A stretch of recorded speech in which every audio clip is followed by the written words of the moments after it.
Rápidamente debería aparecer el árbitro. La política no se pone de acuerdo. Exacto. Tiene que aparecer el árbitro. Exacto. Es la justicia. ¿Usted va a recurrir a algún juez federal con una decisión, con un recurso de amparo expeditivo para que se pronuncie antes del miércoles? Totalmente, lo vamos a hacer. ¿Cuándo lo va a hacer? De hecho, lo hicimos hoy. Ya está presentado. ¿Ante qué juez federal? Al juzgado federal de Rawson, que es donde tenemos sede nosotros. ¿Es el mismo que le dio la razón en el tema transporte? El juzgado federal de Rawson y a la Corte. Hicimos 2 presentaciones. ¿Es el mismo que le dio la razón en transporte, con los fondos del transporte? Sí, o sea que usted tiene la presunción de que antes del miércoles le va a volver a dar la razón en este caso. No, puede ser que no, y en el caso que no me la dé, tendrá razón el gobierno nacional. Pero nosotros estamos convencidos que no la van a dar porque hay jurisprudencia. Gobernador, entonces, perdóneme, ¿para qué entonces esta pelea de llaneros solitarios o de chachos Peñalosa en el siglo XXI? Si usted confía... No es una pelea de llanero solitario ni de chacho Peñalosa. ¿Sabés qué es? Es hartazgo de que nos falten el respeto sistemáticamente. O sea, unitarios y federales, preconstitucional. Esa locura la está ejerciendo el gobierno. Yo no me quiero pelear con el gobierno nacional. Yo no me quiero pelear con el gobierno nacional. Yo quiero gobernar mi provincia, insisto. Ahora, no puedo dejar de decir, y no voy a dejar de decir nunca, si algo me parece mal.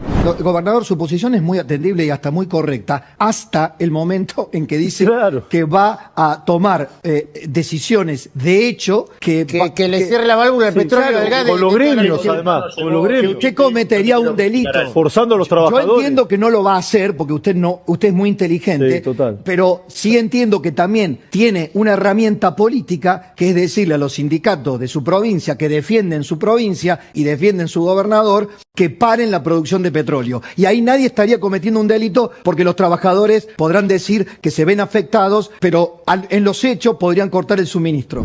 En Argentina, cuando te caes así, te caes por el despeñadero. Pablo Tigani es economista, ¿me ayudas a entender?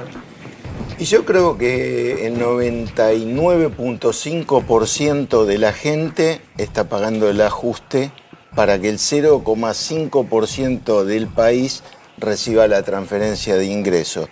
Clase media fusilada, o sea, tiene 50% de inflación encima, le metieron de vuelta el impuesto a las ganancias, le aumentaron la medicina prepaga, le aumentaron el teléfono celular, el cable y lamentablemente la nafta, si tiene automóvil, la verdad que lo fusilaron. ¿Cuál es la lógica de esto?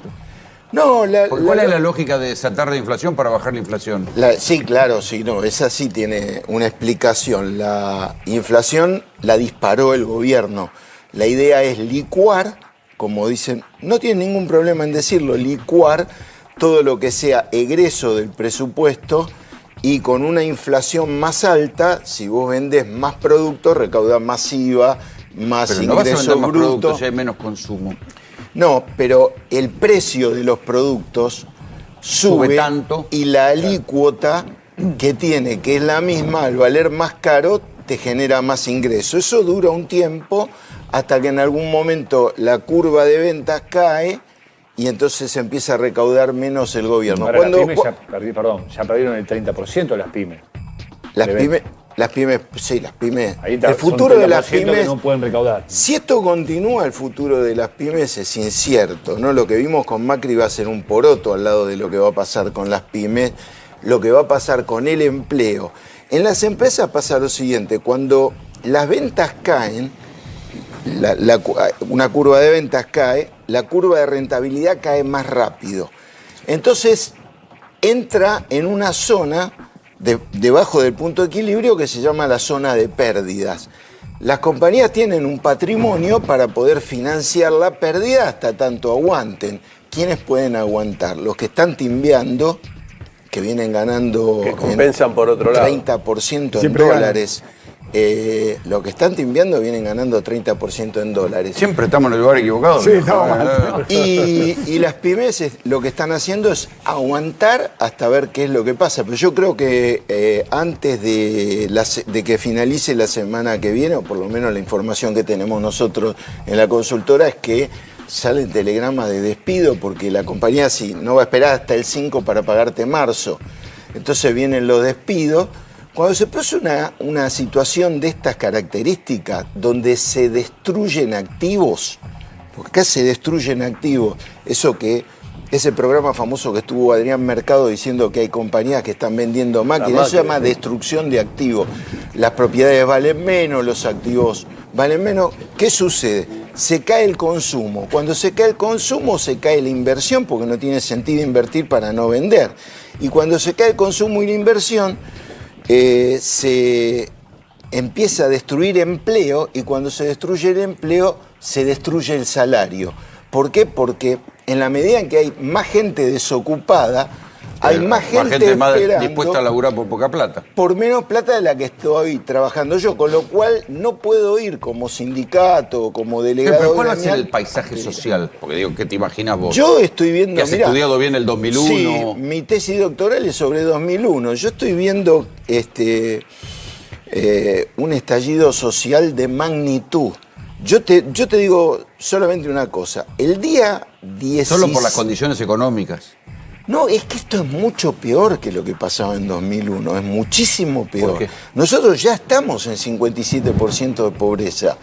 En el 2012 estábamos en el primer trimestre en 57% de pobreza. Acá todavía no explotó nada y ya estamos en 57% de pobreza. Pero además... ¿Ya estamos en la pobreza del 2001? Ya estamos, yo creo que ya superamos. Porque los datos vienen con cierto retraso. Lo que dijo la UCA, claro.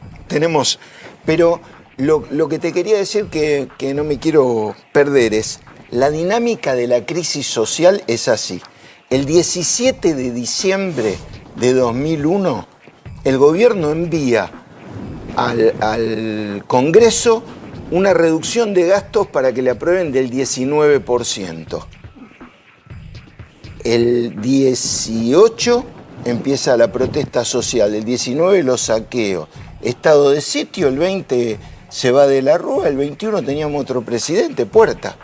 O sea, la dinámica de una crisis social es imponderable. Impredecible, además. Impredecible. ¿Por qué? Porque hay gente en el medio y uno no puede determinar de qué manera va a reaccionar la gente, ¿no? Es como dicen algunos, no sé cómo reacciona un padre que no puede llevar a su casa el sustento para su familia. Es impredecible. Ya tenemos... ¿Es un experimento social esto? Probablemente, como Argentina ha sido generalmente un laboratorio de experimentos, lo fue en el 76, lo fue en el 90, principio del 90 con la caída del muro de Berlín. Esto es un experimento, en el mundo está aprendiendo esto. Un experimento liberal extremo sobre seres vivos. Hay algunos, en Europa sobre todo, hay casos de, no tan extremo como el de Milei, ¿no? Pero hay... Que parten de otra base en Europa. Claro, cuando a vos se te cae 5% algo, vos estás en 28, 30 mil dólares de PBI per cápita. Claro. Vos en Argentina cuando te caes así, te caes por el despeñadero.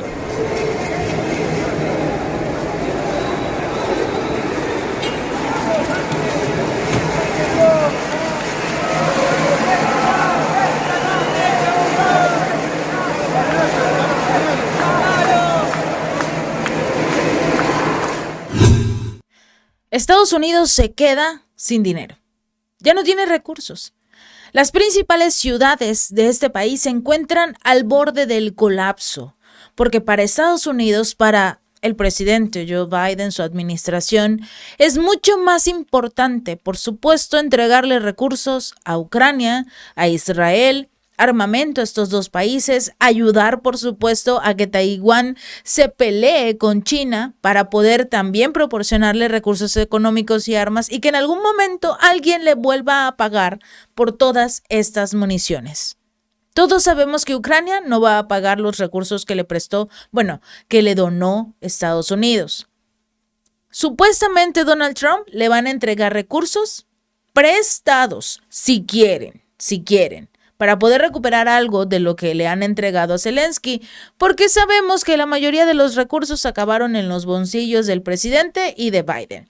Pero mientras todo esto ocurre, mientras todos estamos enfocados en las guerras, enfocados en cómo Biden entrega dinero a Zelensky como si fuera suyo, como si saliera de su bolsillo, Hay una abrumadora mayoría de las ciudades estadounidenses que están registrando un estancamiento fiscal. Ese estancamiento les impide contar con el dinero suficiente para poder saldar sus obligaciones financieras.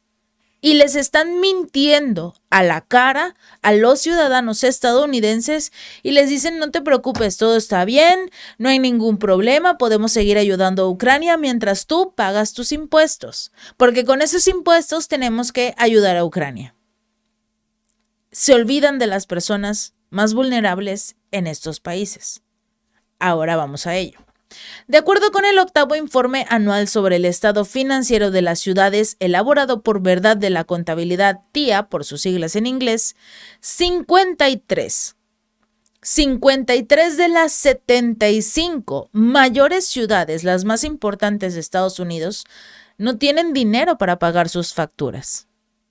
53 de 75 ciudades es una locura. Y no estamos hablando de un pequeño pueblito olvidado, no, estamos hablando de las ciudades más importantes, como Nueva York, Los Ángeles, San Francisco, estas ciudades que manejan grandes cantidades de recursos y sobre todo turistas. Hoy no son ni la sombra de lo que alguna vez fueron. Al final del ejercicio fiscal 2022, 53 ciudades no tenían dinero suficiente para pagar todas sus facturas. Esto es textual lo que dice este informe de la TIA. Y explican que en conjunto las 75 ciudades más importantes disponían de activos por un valor de $307,400 millones para pagar sus facturas. Tenían entre todos $300,000 millones. Pero su deuda incluía las promesas de prestaciones de jubilados no financiadas.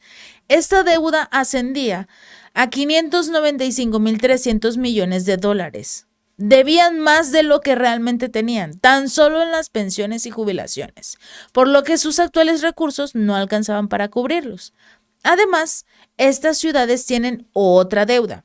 La primera es por jubilación. La segunda, en este caso, es por las pensiones, que asciende a $175,900 millones. Y aunado a ello, también deben las prestaciones postempleo, principalmente la asistencia sanitaria a jubilados. Ni siquiera para que estas personas adultas mayores puedan acudir al doctor, al hospital, si llegan a tener alguna complicación de su salud, porque casualmente, el gobierno debe $135,200 millones. Esta situación es una terrible crisis de deuda que vive en cada una de estas principales ciudades. Imaginen nada más la situación que deben de estar viviendo ciudades que casi no se toman en cuenta. El informe acusa a los funcionarios por estar empleando tácticas engañosas para presentar presupuestos que son aparentemente equilibrados.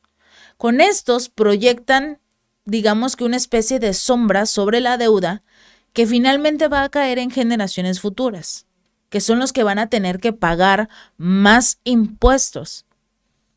Para afirmar que sus presupuestos estaban equilibrados, como exige la ley en estas 75 ciudades, los funcionarios no han incluido los costos reales del gobierno en sus cálculos presupuestarios.